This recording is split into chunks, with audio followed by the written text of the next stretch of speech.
Hey, this is William Clark Green. You're listening to the Texas Toast Podcast. So let's go.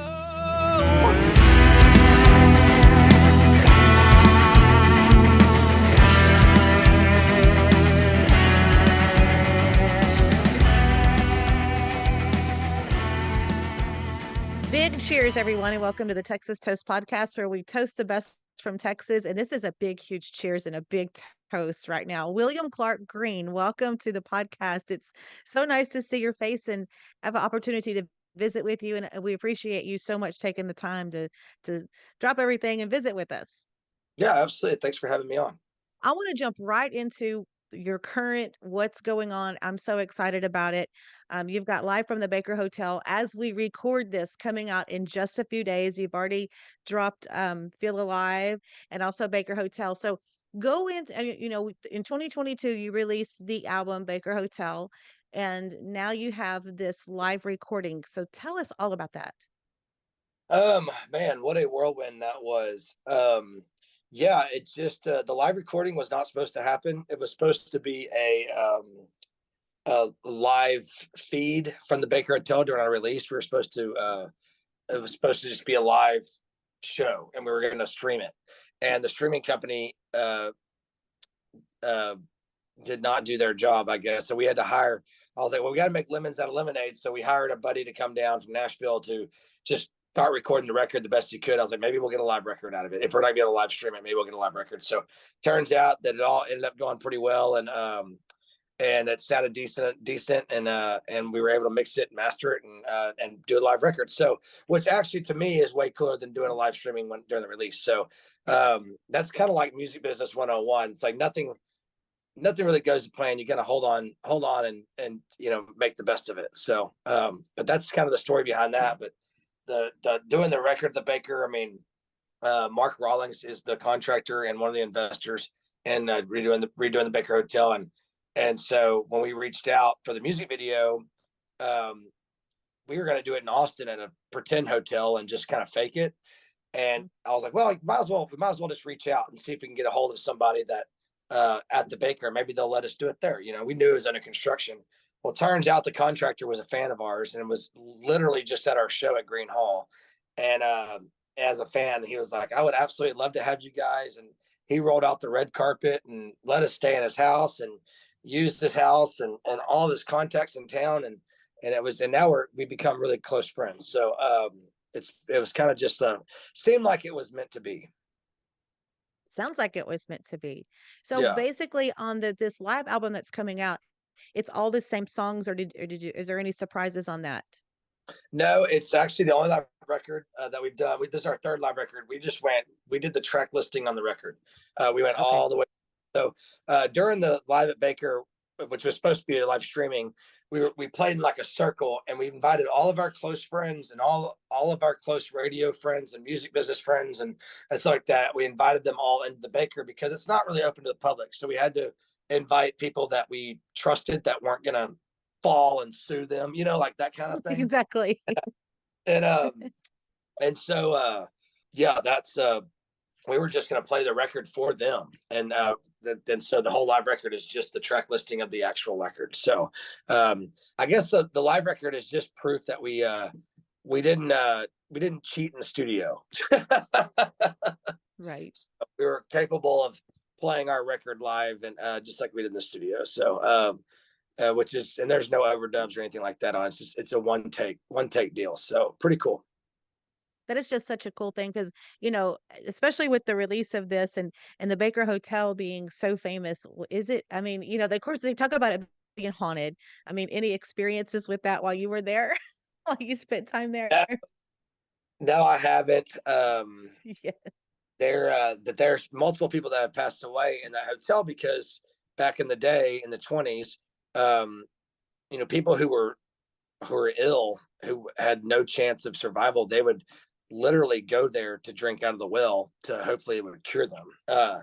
And so a lot of people died in that hotel. I mean, but no, I haven't. I didn't witness anything. And the contractor Mark told me he has not witnessed anything yet. But he thinks that they like him because he's making the hotel nice again. So, but Aw. there are multiple people, contractors that have been in there that have had deals. But Mark said if anything ever happened to him, he doesn't know if he'd ever be able to set foot back into it, because he doesn't. He says he doesn't deal with that. But Mark also redid the Driscoll Hotel down in Austin, Texas. So um, I think that he's got a good repertoire with the ghost. It sounds like. It sounds like it. Well, I know that we're all, as I'm a huge fan, super excited about that coming out for you. And let's kind of take a trip down memory lane with some of your other songs and your other albums. Ringling Road is one of my favorites. As a matter of fact, the last time I interviewed was back when I was in radio. I interviewed you when Ringling Road came out. Let's talk about that one for a little bit. Ringling Road. So yeah, I mean, kind of like Baker Hotel. That every one of my records is themed after a Texas town, Mhm. and so my grandfather was born and raised in Eastland, Texas, and in Eastland, Texas, there is an old there's a road called Ringling Road, and it's actually called Ringling Lake Road, and so when I moved to town after college, I was living at my grandparents' house, which was vacant because I really couldn't afford to live anywhere else. And I was at Brookshire's one day and I noticed the street sign. I was like, that's kind of weird. And I just kind of asked my cousin about it.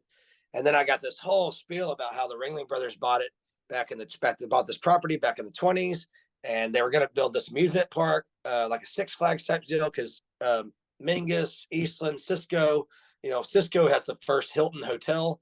And so it was a pretty boom town back then. And the Ringling Brothers thought it was going to be such a big town that it could have an amusement park, which is amusing now to think about. But back in the day, like people legit thought that that area was going to be the next Metroplex. And so sure enough, the oil was all surface really, and it's kind of dried up, and so they hung on to the property, and then they would utilize the property to lay over because they travel by train. And in the 70s they donated it to the county, and the county just uses it as like a place to go. They have like a gun range out there, and there's a lake, and you could fish and ride your dirt bike or whatever, all that stuff. So but yeah, I just thought it was such a unique story, and it just kind of letting my brain just be creative, which Mhm. are kind of like those songs. Which the shocking part about that song is we didn't think anybody would like it. We kind of did it to be creative and fun, and just we kind of did that song for us, and it turned out to be probably my second biggest song ever. So, and that's the beautiful thing about Texas music is Mhm. the fan base really allows you to be creative and do unique things. So pretty cool. Yes, that's why we love our Texas country music family. And you had I love Creek Don't Rise on that one, but a big hit for you off of that album was Sympathy also.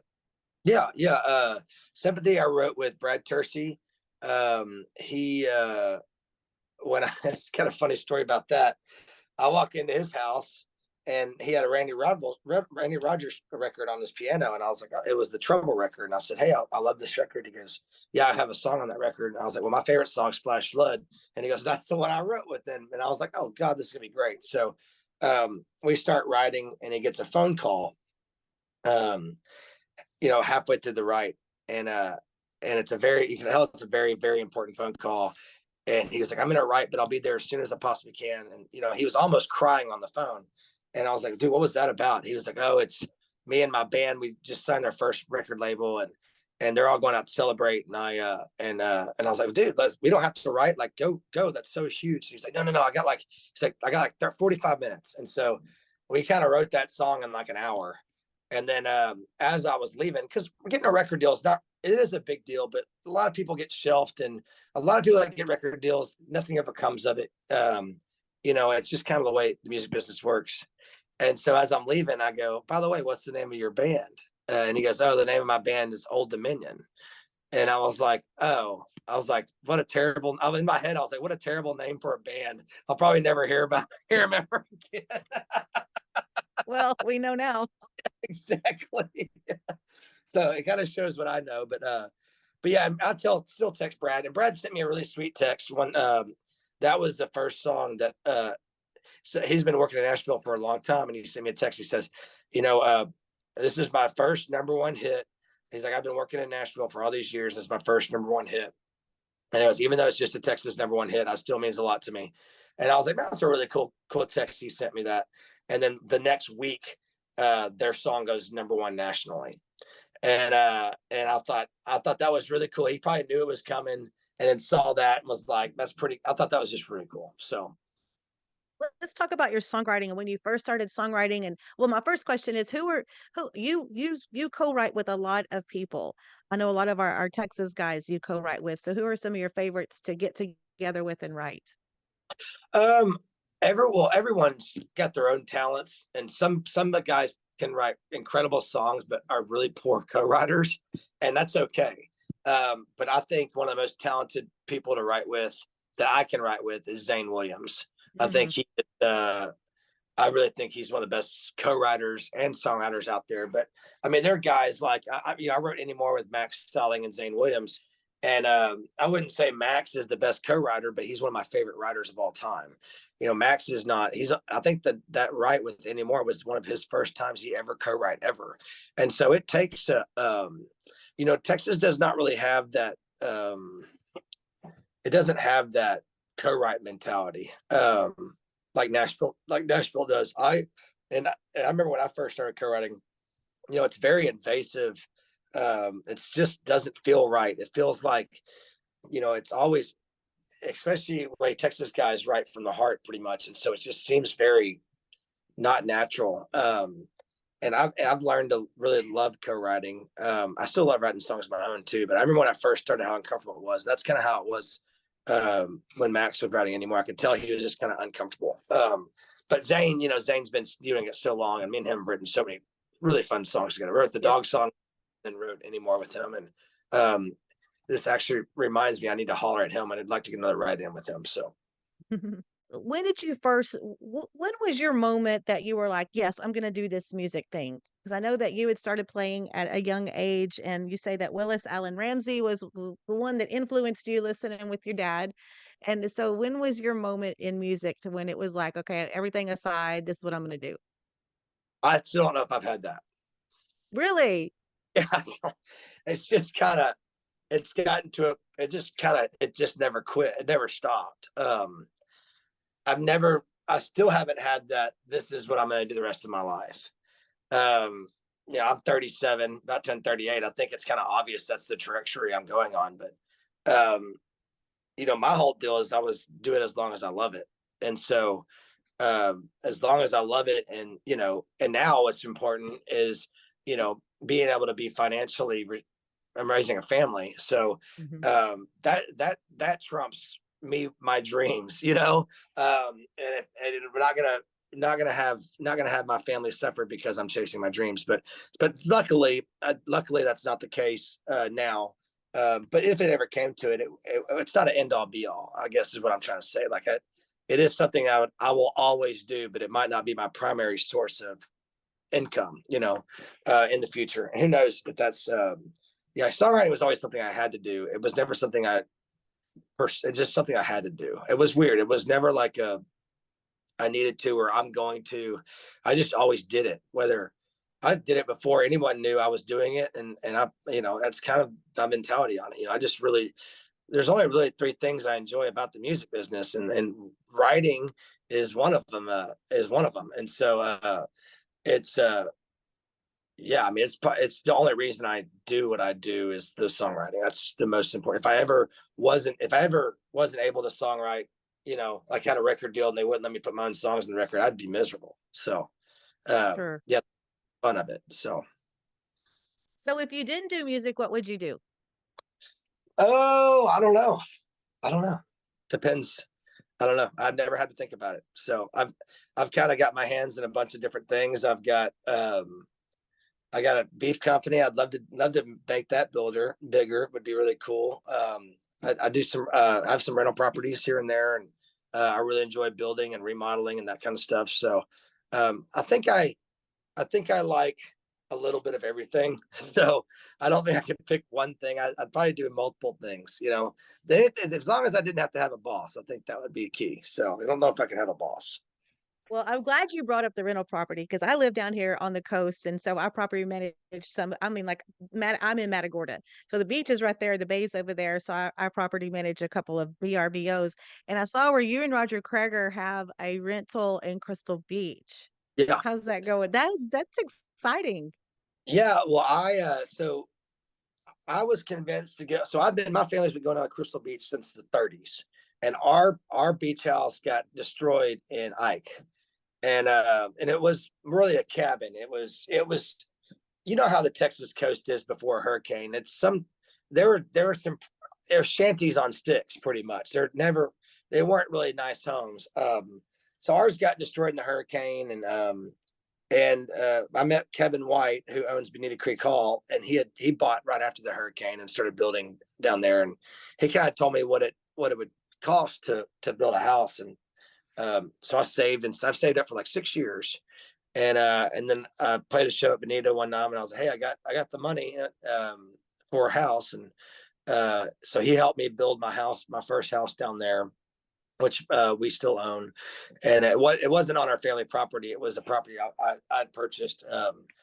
And then Kreger asked me about it. And so he was, once I built that place, he asked me, I was like, I just told him what the numbers were and, what the rentals do. And, it's just pretty much pays for itself. And we pretty much, me and my wife pulled the equity out for other rental properties and stuff like that. It hasn't been a home run, but it's been a good deal. And I kind of convinced him to do it. So he built a house down there, and then he got some ridiculous offer for his, because he's Roger Kreger, and he's sold. And then me and Kevin got the idea. We found this piece of property with the for sale sign knocked down, and it was really, really cheap for the time. And so we bought it, but we wanted a third partner. So I was like, well, see if Kreger might be interested. So Kreger went in third to the property, and we sat on the property for 2 or 3 years probably. And then and we had the idea to build the Texas Music House. And so yeah, it's just a Texas music house, themed house. I've got a room, Kreger's got a room, Kevin's got a Bonita Creek Hall room. We have a Willie Nelson bunk room. It looks like Willie Nelson's tour bus. We got signs and a bunch of guitars and sign stuff and all that kind of stuff. It's just been really fun. We got a pool on the deck, and everyone that stayed there seemed to have a really good time. So and we just finished it this fall, so it hadn't really been a full rental season. So we are looking forward to getting to next spring, next summer, and seeing how it really does. But so far so good. And the best part is everyone that stayed there. I get messages on Instagram all the time, like, we stayed at y'all's place. It was so much fun, Yeah. and it's gorgeous. And so yeah, it's been really cool for fans to go do something like that. So That is super cool. I love how y'all put so much thought into the different rooms. That's really nice. yeah, But it, it was really fun to design for sure. so let's talk about another side gig that you have is super group, the Panhandlers, which we love. See, you're starting to see, like, I've got a lot of shit going on. Yes, you do. That's why I love you. It's just awesome. It's great. I got stuff going on everywhere. Um, yeah, Panhandlers is it's really, really become, we first started doing it, we didn't have any idea what it was going to be. We thought it was going to be a cover song record. And we started writing for it, and the songs we were writing was super fun. This last record to me is, in my opinion, our best record. It's just a lot more lighthearted. It's really fun. And our shows, we're getting more comfortable on stage. We just did a show at Nashville not that long ago, and our shows are getting super fun. And I kind of have to eat crow. I thought the Panhandlers was going to be a disaster. And it's really become super, super, super fun. And just it is still a disaster trying to get all four of us together, but man, it's really become a fun deal. I love it. We had John on the podcast and we discussed it. He's one of our favorites. But yeah, give us more. Give us more. That's my request Yeah, from more that. so. Well, I mean, Yes. we all always there's always songs in the can, it feels like. So I wrote a song the other day that might be a potential Panhandler song. So like I said, just getting us on a writing retreat and then getting us on tour, it's getting all four of us on the same page is really, really difficult, especially with Cleto's career right now. I mean, Flatland is I just know. I they're know. really special, and and he needs to be pursuing that, and so Mhm. so yeah, trying to have respect for everybody to that, and is has been a thing. So Well, it's certainly a treat when y'all do give us something. Speaking of Nashville, let's talk about your big moment, the Grand Ole Opry debut. oh gosh, I cried on stage. Oh. And it was special. It was Mother's Day. My mom was there. It was Mother's Day weekend. My mom was able to be there. It was my birthday. And so, yeah, it was super special.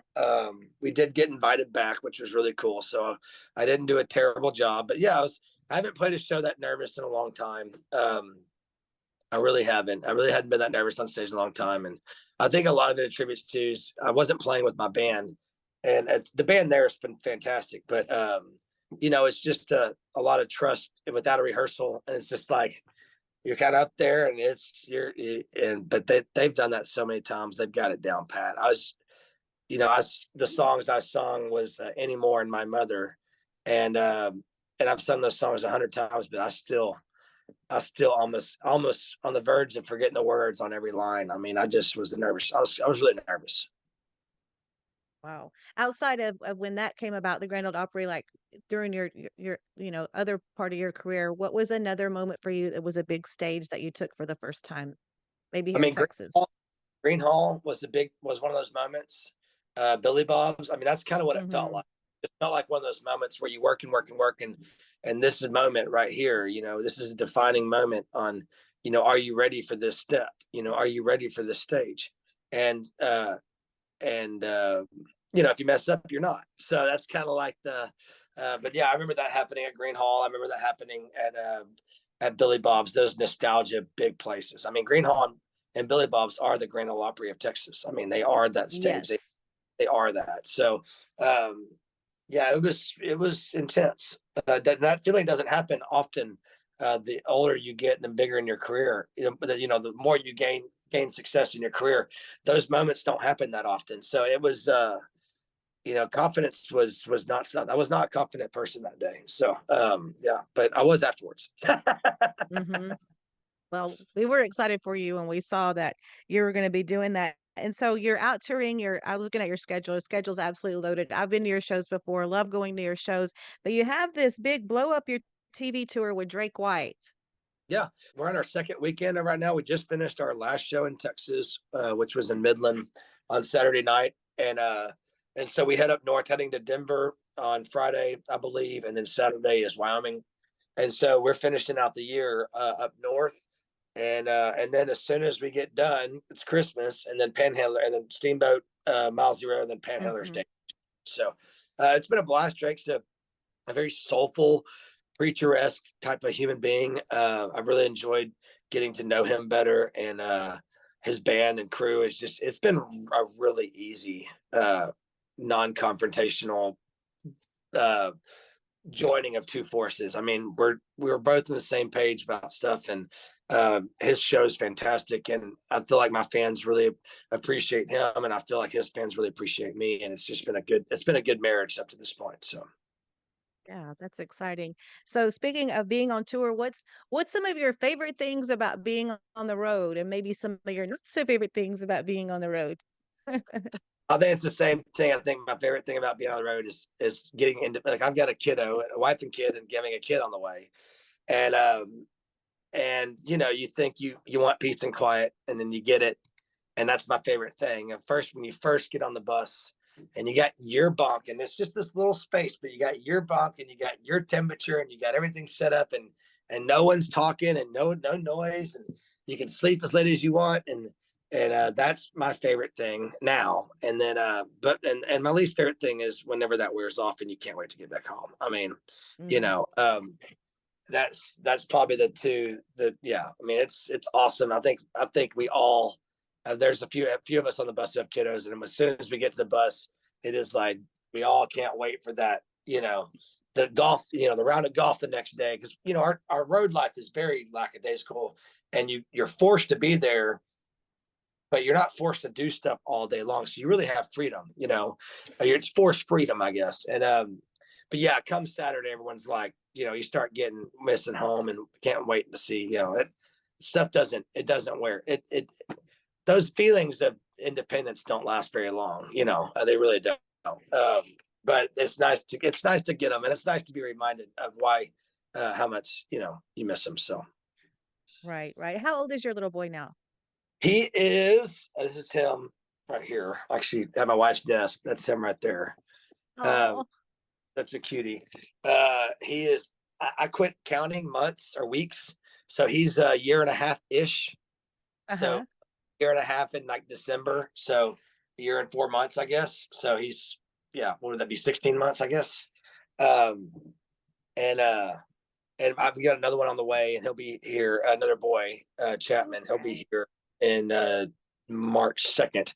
My wife typically she was 3 weeks early last time, so we're assuming that's going to happen again. So probably a February baby. So yeah, we're excited. I think two is going to be more than 1+1, but Uh-huh. we'll figure it out as we go. So Oh, I'm so excited for you. That is great news. Congratulations on that. So I'm trying to think if there's anything else I need to cover. I know you're big. Okay, so okay, another hat you wear, Cotton Fest. yeah, I just had a meeting. We're gonna cover them all. I just had a meeting about that before we got on this phone call. Yeah, Cotton Fest, man, what a really fun event. Yeah, just a dream of mine. Honestly, been thinking about it for years. Finally put it into fruition. I think this is our 6th year, year 6, which is kind of crazy, and I think that includes a COVID year. So, man, it's just crazy. We're that long, but yeah, we have about 10,000 people that show up to Cotton Fest, and um, it's camping, BYOB. We raise money on Thursday night for a 501c that I have called High Cotton Relief Fund, and we raise money for cotton farmers in need. And we've helped out uh, cotton farmers' children who have been involved in car accidents. We've helped out. Oh, We paid funerals for the tornado victims in Matador. We're just kind of any tragedy that strikes the cotton community, we're kind of the first phone call that gets made for help, financial help. And that's really all we do is financial help. We don't pay medical bills, but we help. Like we paid someone's daughter was in the hospital in a different town for 7 months, and we paid for a nice hotel room every night for 7 months. And we do stuff like that. Just making their lives easier. We don't have the funds to pay 12 years worth of cancer treatment, but we can make their lives more comfortable, and we can pay for their travel expenses and stuff like that. So that's kind of stuff we do. It kind of got started doing custom stripping, like whenever a cotton farmer would get injured or he would get sick during stripping season, uh, the community around them always helps out. But what we would do is we'd send the diesel truck, and we'd fill up everyone's tractors with diesels. We'd cater the event.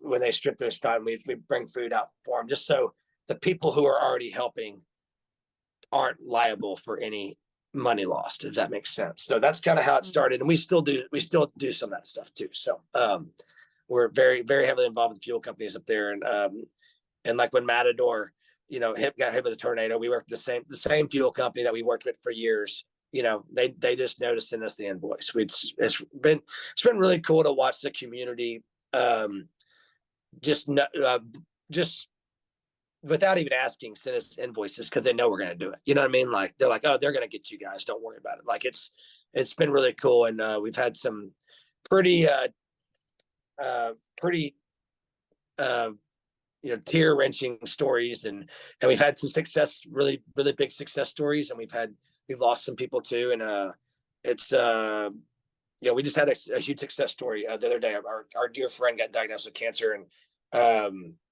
and he's cancer free as of 2 days ago. So yeah, so Oh, it's been really fun watching everyone come together for the cause. And it's not just me, it's really been everyone, all of our friends from college, all the idiots back in the day finally making a difference. So yeah. it's been so. That's great stuff. Good stuff right there. So I got a couple of, two more questions before we wrap it up. First of all, we're going to take it out with She Likes the Beatles. Tell me a little tidbit about that song, because to me, that was the song that was, oh my gosh, here it is. Okay. Tell us about it. It's definitely our breakout song. I wrote that song in Eastland about 3 o'clock in the morning. My guitar player, my drummer, his name's Jay Saldana, was in an argument with his girlfriend on the phone. And he comes back to and he was a huge Rolling Stones fan. And she was a huge Beatles fan. And he comes back to the table and he just slams the phone down. He says, "Man, she likes the Beatles and I like the Stones. And I don't think we're ever get along." And that is that's how it happened. And that was literally probably 70% of my career right there. So Yeah. thank God I listened to it. And thank God I listened to him, and thank God I went and wrote that down, and thank God I couldn't imagine if it what it would be like without that song. So True that, true that. Okay, and then one last official question, kinda off the record here. It's one I always ask. If you were a cocktail, what would you be? hmm, I'd probably whiskey and it wouldn't be Coca Cola because it would be cheaper than that. It'd be like whiskey and what's the HEB cola? Like that's what it would be. Yes, yes, their brands. I like that. That's the way we do it. That's the way we do it around here too. Well, cheers to you, William Clark Green. Thank you so much for joining us on the Texas Toast Podcast. Awesome. Thank you so much for having me.